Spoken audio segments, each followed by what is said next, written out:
Hello, post-production Vertigo here. Apparently, this is what happens when you don't push a video out as soon as you're done with it. Decided to revert the changes for the flight blades being only available for money. Xylo posted this today at 11:59. Flight blade feedback update. Through Star Citizen's evolution of one fundamental principle has remained paramount. Everything you pledge for to support a development will eventually be attainable through gameplay. Your contributions help push things forward, but in time in the verse should be equally rewarding. We pushed 11 patches this year instead of 4. We're crushing more bugs than ever, building more exciting content, moving faster than ever to make the persistent universe a better experience for everyone, and moving that fast, we missed a step. To be clear, the new flight blades will be attainable for AUEC in our next patch this June. We followed our usual approach of offering early access on the Pledge Store to help support our development, but after some reflection, we decided that for smaller components like flight blades or bomb racks, they should be available in-game at the same time they appear in the store. No shit.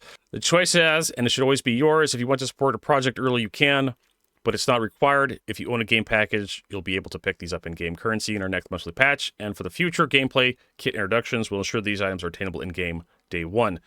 Thanks to everyone who's weighed in, especially those who brought the heat constructively. This game will always be shaped by the community. Star Citizen wouldn't exist without your passion and support, or your scrutiny and feedback. We hear you, and we take it to heart. Wow. I mean, the only way to wrangle CIG in sometimes is just to, have massive amounts of feedback, right? But anyways, on to our regular scheduled YouTube video. Welcome, everybody, to another YouTube video where we talk about things Star Citizen. Today, we are talking about the latest controversy with the forums, or the web store as well. This one sentence right here, apparently has lit the world on fire, and we're going to talk about why. But first, we have to start at the beginning. For those who don't know, Invictus Launch Week is on right now in Star Citizen, and they have some initial ships. The Idris P is released, the Idris Peacekeeper, the Anvil Asgard, which is basically just a new version of the Valkyrie that can haul a tank around, the Nova tank. Starlancer TAC is also available. Oh, the Mirai Guardian MX, which is a kind of a missile armored version of the Mirai Guardian, for those who don't know. Heavy fighter from Mirai, the Misk spin-off company. But they've also introduced flight blades. And for those who don't know, flight blades are designed to be buffs kind of for your ship. They the gem socket system from Diablo 2, except with trade-offs. You get something, you lose something, so it kind of changes how things work. Right now, they're just focusing on flight performance with these blades. So we'll go ahead and read the thread here so you guys can see where we're starting from.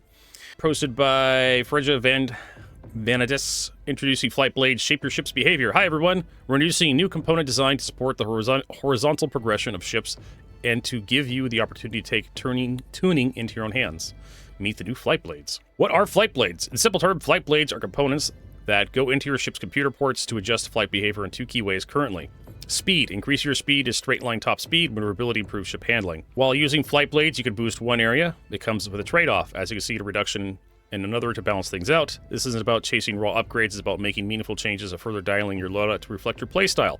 Whether you're prioritizing speed or maneuverability, flight blades offer real player choice, allowing you to fine-tune your behavior of your ship to align with how you fly, fight, and operate in the verse. We put together a quick FAQ to cover some more common questions. What flight blade types are available? Currently, there are 2 flight blade types available. Precision Handling Balance, PHB. Flight blades focus on maneuverability, and the other one being Top Speed Balance, or TSB flight blades focused on speed. Which ships can equip flight blades? The following ships will be the first to have compatible flight blades, with more to come. The Aegis Gladius series. Focus on the word series here. Aegis Avenger series. Aegis Redeemer. RSI Scorpia series. Argo MPUV series. That's an odd one. Anvil Arrow, Anvil Pisces series. And the Aegis Hammerhead. Why were these ships chosen? These ships were selected for the initial rollout of flight blades to cover a broad spectrum of playstyles and ship roles. But this is just the beginning, and there will be plans to make flight blades available for ships in the future. That Argo MPUV series, it's just weird. Does it really need to be made more faster? Does it really need to be made more maneuverable at this cost? I mean, the Idris was just released, right? So obviously we need to milk more money. We're going to get to that from the Idris owners, people who are spending a bunch of money on Idris upgrades. So we'll see where that goes. There's more to this, which is interesting. Can flight blades be used across an entire ship family? Flight blades are version specific, meaning they're designed for specific ship models and configurations, not across entire ship families. For example, while all the ships in the Aegis Avenger series will get flight blades with this release, the Avenger Stalker can only utilize the specific Avenger Stalker flight blades. The RSI Scorpius Antares can only utilize the Antares flight blades. I take a few exceptions to this. On one hand, it is kind of makes sense that you can't use like a Honda Civic, like modded ECM in like a Ford F-150 truck, right? But you have 4 different versions of the Aegis Avenger ship platform. You have the Stalker, you have the Renegade, you have the Warlock, you have the Titan. What is the difference between the Titan and the Renegade? Besides the loadout, the skin, the components, I guess, between the 2 ships. What about the Titan and the Stalker? What about the Titan and the Stalker? What's the difference between the Avenger Titan and the Stalker, or the Renegade and the Stalker, besides the freezer packs in the back? I mean, the Warlock, it kind of makes sense. The Warlock has this gigantic hamster ball in the back with a bunch of, like, tech. Maybe, you know, it doesn't work out too well, but the Gladius, like, I mean, there is some variants of the Gladius, but are they all going to get the flight blades? I don't know. And the Scorpius, I mean, difference between the Scorpius and the Scorpius Antares is one has a turret and EMP pack on the back. That's it, right? I guess that... And in reality, this is just designed to be this gotcha game mechanic in my mind, where you go out, you grind to get these flight blades, or you buy them, or I'm not quite sure how this stuff is going to be handled in the future. But you go out, you grind them, and then you get like duplicate drops of stuff you don't need for a ship that maybe is close. Like if you want to get like the Avenger Titan, like flight, you know, with a PHB specifically, right? The precision handling balanced flight blade for the Avenger Titan. Well, you can get like 50 Scorpius Antares blades before you get, you know, an Aegis Titan PHB. And it's not even the Titan that you want, right? It's the Renegade, but because it's the Renegade, it doesn't fit in the Titan for some reason. It just, oh my god. So I guess you just buy a Renegade, or you try to sell it to try to trade for them, I guess. I really do not like this very specific version of, like, the Avenger Stalker can only use Avenger Stalker flight blades. I don't like that. Like, the entire Avenger series should be compatible with each other across the board, to make things a little bit easier for everybody, but that's just me, I guess. And here we come to the big problem that everybody is melting down over. Will flight blades be available to purchase from in-game stores? Yes, the flight blades will become available in in-game stores for ABC this summer, which means flight blades are only real money. We can go to the web store here and we can show you what we're talking about. And you can see, like, you have a Gladius flight blades kit for $15, and it's Warbond. You have a non-Warbond version for $18. You get an Aegis Avenger Series flight blade for $12. Hammerhead flight blade kit, $30. Warbond. And it goes on and on. Like Aegis Redeemer flight blades kit, $25. $22 Warbond. It's like $3 less. Yeah, I got the Scorpius. Hey, they even have the Scorpius weapon kit, right? But you don't get the weapon kit for the Scorpius with the flight blades. No, you don't. You have to buy it separately. And we can scroll down. They have the Pisces as well for $10. They also have bomb racks. That's another big issue that's going on right now. $30 for like 6 bomb racks. Oh, but you'd also get the Warbond for $45. Let's focus on one thing at a time. So if you want to get, for example, the Pisces right here. The Pisces has flight blades on it. If you want to get the cheapest flight blades you can, just to mess with them. So you have the C8R, C8R. Yeah, see, like it's C8R, C8R, C8X, C8X, and Pisces, which is the C8, the Pisces. If it doesn't say, it should be this. If it's just the Pisces, it's just the C8 and TBS flight blade. So this is like every, oh my god, it looks so dumb when it's laid out like this. Every Pisces has its own flight blade. It does come with the Invictus hat and the shirt, the t-shirt, but no pants. Never any pants. And it comes with the skin. So if you just want to mess with the blades themselves, like that's too bad. You have to spend like $8 for the Pisces. If you have like a hammerhead, you have to spend $30.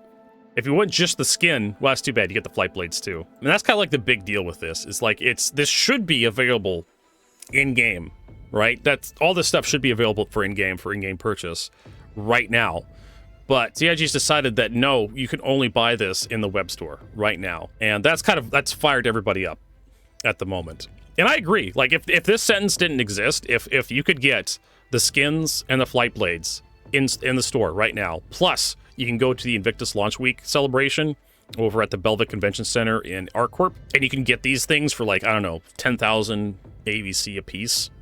I wouldn't care. Like, this video would not be made, but here we are. Here we're talking about it. Do flight blades give you a competitive advantage? I wouldn't know if they give you a competitive advantage. I wouldn't know if flight blades give you a competitive advantage because I'd have to buy them for real money. We probably will buy them here and try them out. How do I equip flight blades? Flight blades can be equipped with Vehicle Loadout Manager app in your mobile glass. Simply swap the default flight blades with new flight blades as you would with the other components. So, I mean, they're not even physicalized on the ship. So if you shoot down a ship that could have the flight blades in them, you can't pull the flight blades out because you can't store that. You can't take a ship you've destroyed back to a station, store it, and then open the Vehicle Manager app and then extract stuff from that ship. So you have to buy these on the web store if you want them. How to move flight blades between ships? I mean, just store the ship and just take it out of one ship and put it into another with the Vehicle Manager app. To move the flight blade between ships from one glass to another, you'll first need to swap it out with a VLMI replacement with a default blade. You can equip the flight blade to the other ship. Can flight blades be destroyed? The initial implementation flight blades are not destructible or damageable in location is not physicalized on ships. In the future, they will be housed within the computer item in the ship that is subject to normal component damage rules. Is there anywhere where I can learn more about the ship components? Yeah, you can click on this link. The introduction of flight blades should we expect AI blades to follow soon. While we're planning for AI blades down the road, we're not yet there yet. Promise post on developments in that direction. Can't wait to see how you use flight blades to customize your ship. Whether you're after speed, maneuverability, or finding the right balance, this is the beginning of expanding your ship. Tuning as part of the horizontal progression. We'll keep you an eye on the feedback as you explore flight blades to fit your playstyle. Got a set that's working with you shared with us. And as you can see by the reactions here, not everybody is happy about this. Braxer with like almost 2K opposed. Selling performance altering modules and keeping them locked behind a paywall is even short period is the definition of pay to win. It's not okay, CIG. There's tons and tons of super squeegee, definitely not expected to be pledged, and thought for sure they'd be available in purchase with AOC right away. This directly affects the performance of ships and can only be purchased with money on release. Sounds like pay to win gatekeeping for an alpha where we're testing the game. And I agree with that. We're in an alpha, right? We always get hit with this. We're testers, we're giving you feedback, and they even say it here. We'd love to hear your feedback, right? For money. We'd love your feedback on the Anvil Arrow for $15 non-war bond, $12 war bond. Oh, did you not want the skin too? Well, we're sorry. It's bundled with the skin. Like, you have to get the skin to get the flight blades. It's required. And of course, you get the PHB flight blades, TSB flight blades, you get the Nightbreak skin. I don't care about the skin. The skin, fine, take it or leave it. It's fine. You know, there's no accounting for taste. I don't quite like the really dark skins because they get kind of washed out in the darkness of space and you really can't tell what you're looking at when you're flying around looking at ships. I prefer paints with a little bit more color to them that pop, a little more brightness, or at least better definition to the skin, but that's just me. But if you just wanted to like test out the flight blades, they don't even have them like as loaners in Arena Commander. I don't think you can rent them. I mean, I don't know, let's find out. Let's launch the game like right now and see if you can rent them in Arena Commander. All right, Arena Commander. I don't know, let's go Squadron Battle, I guess. Vehicle selection, we have to select a Stalker, I guess. Well, I mean, how about we do an Anvil Arrow? That one I know. So customization, vehicle weapons. You know what I'm not seeing in here? I'm seeing libraries. I'm seeing systems. Winter Star, Zero Rush, Ultra Full, Thermax, Snowblind. You know what I'm not seeing? I'm not seeing server blades in the list. I'm seeing missiles. I'm seeing weapons. You know, Panther laser repeaters, gimbal mounts, ignite missiles, missile racks. See your coolers, your power plant, your shield generator, skins. You can't even equip these server blades into a mode where all the sweaty tryhards would probably love to play with this stuff, Arena Commander. So it's only the persistent universe. Thanks for reminding us that Arena Commander is the unwanted stepchild of Star Citizen CIG. I thought this was for testing. I thought Arena Commander was for testing, right? Apparently we're wrong. So only the persistent universe has them. So I guess we'll just do a quick cut here and we'll like buy a server blade, because why the fuck not? Coming hot off the heels, some testing here in the persistent universe. Honestly, like the modules, there's not a lot of difference. Here's the PHB module, here's the TSB module. I used my phone with the stopwatch, internal stopwatch on it. So very, very not scientific testing here.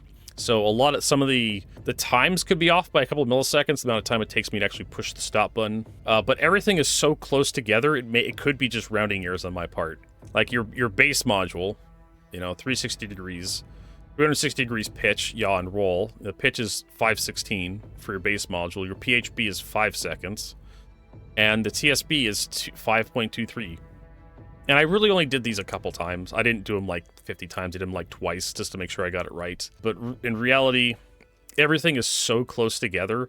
Like the base module here is like 6.8 yaw, and the TSB is 6.8 yaw for the TSB. I believe the speed one, I have to look it back up to remember which one it does which. This is, yeah, H is handling, S is speed. So you think this one would be a lot faster, but it's not much faster. And like I said, a lot of this stuff I could be off by a couple milliseconds. And it does take you a lot longer to get up to speed because it doesn't change your acceleration, I don't think. When you have like the handling module or the speed module, it just changes your top speed. That's all it does. It just gives you 9 meters per second compared to like the base module. But there is a bigger gap between the handling module and the speed module.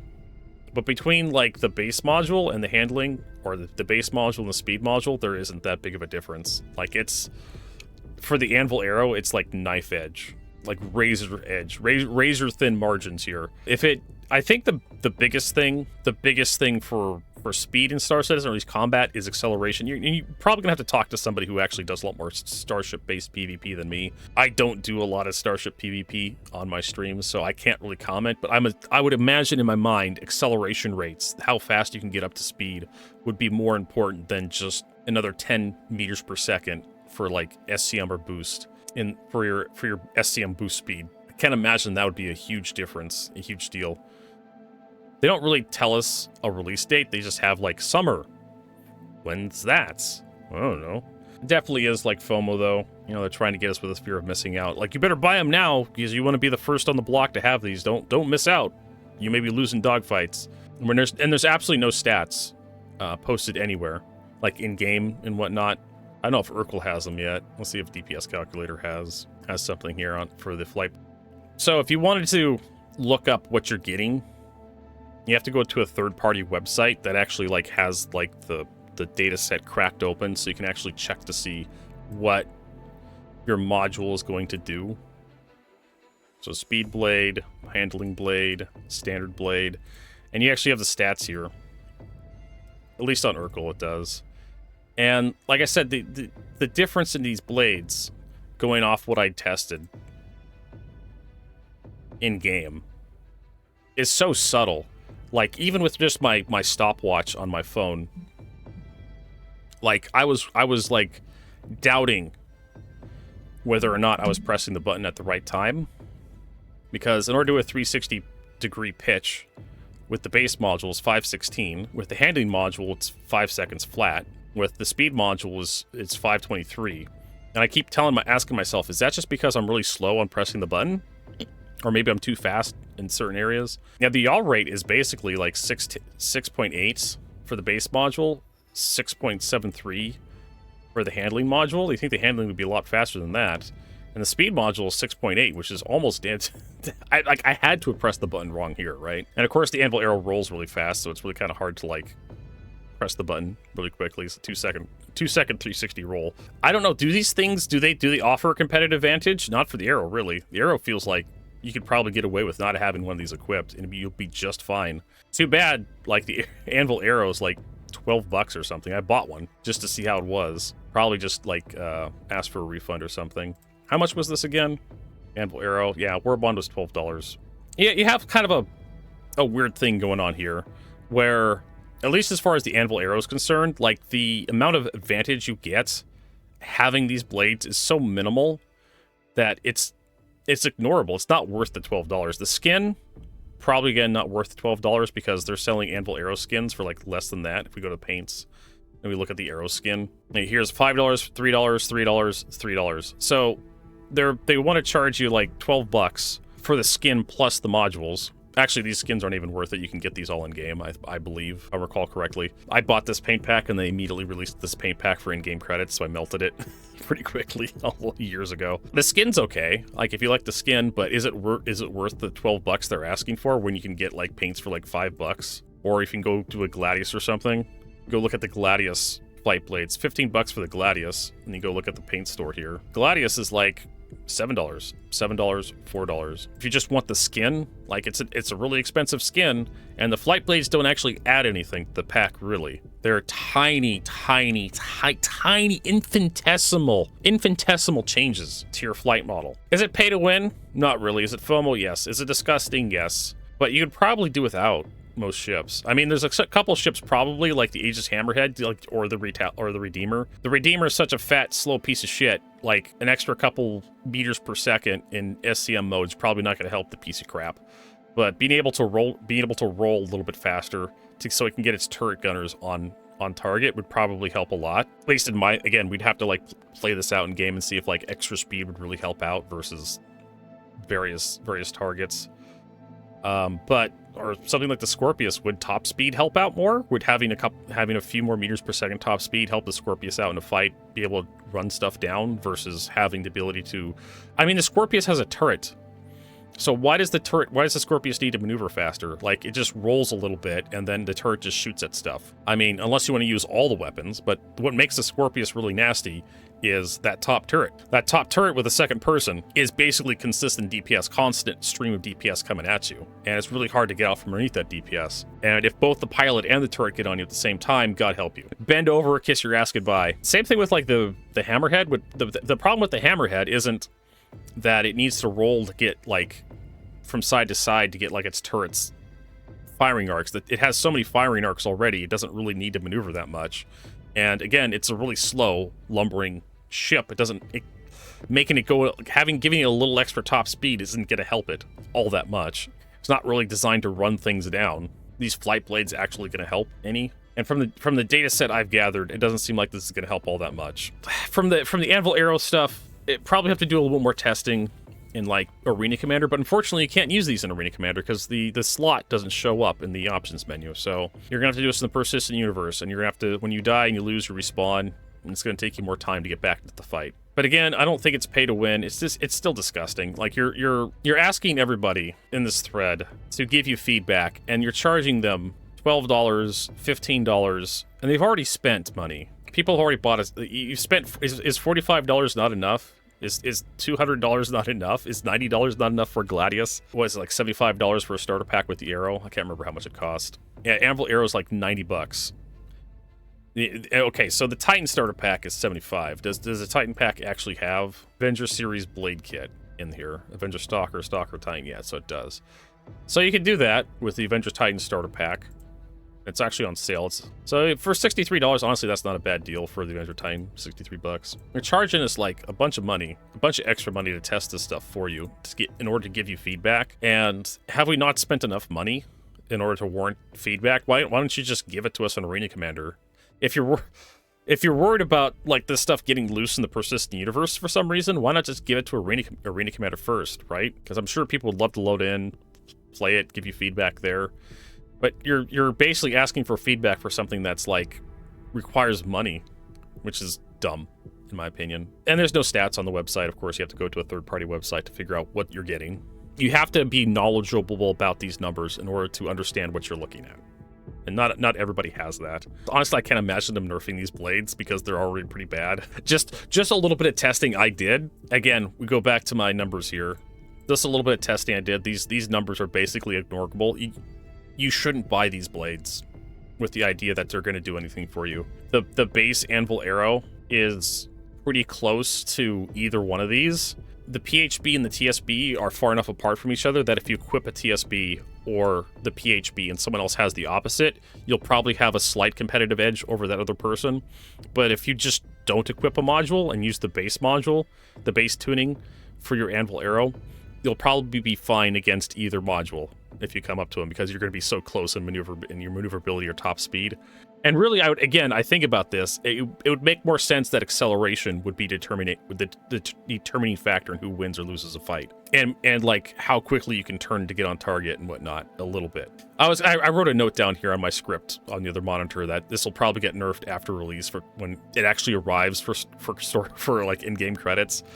But again, the stats are so shit, like why would they need to nerf it? If anything, they should probably buff it. The nerf would probably cost actual credits when it gets released instead of just being free for everybody. But yeah, that's about it. I can't think of anything more. They're fucking expensive if you get the hammerhead blades, that's for sure. I don't know if it's going to be worth it for that, but thanks for hanging out, everybody. I can't think of anything else to say on this subject. I mean, maybe we'll see you on the next broadcast or the next YouTube video. If not, have a good one.